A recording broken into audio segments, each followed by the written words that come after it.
ህዝቡ ለቆ እየወጣ ነው ተባለ። ህዝቡ የህወሓት ታጣቂዎች ከተቆጣጠሯቸው አካባቢዎች ለቆ እየወጣ ነው ተባለ።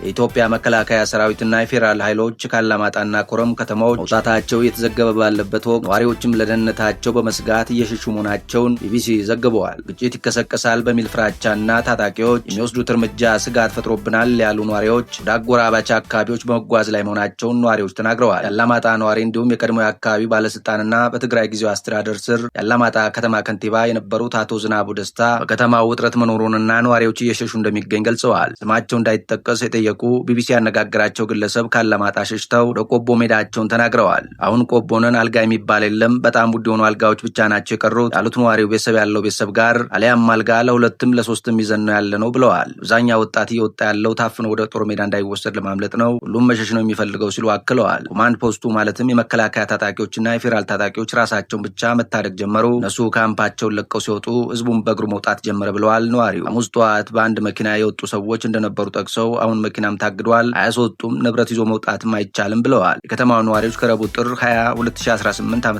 ምሽት ጀምሮ በእግራቸው እንደወጡም ገልጸዋል። በእግር ጫካ ለጫካ ነው የወጡት፣ አሁን ደግሞ የጫካውን መንገድ ሰምተው ዘግተውታል ሲሉ ነዋሪው አክለዋል። ይህ አሃዱ ዞን ነው። አዳዲስ ሀገራዊ፣ አህጉራዊና ዓለም አቀፍ መረጃዎች በፍጥነት እንዲደርሱ ቻናሉን ሰብስክራይብ ያድርጉ።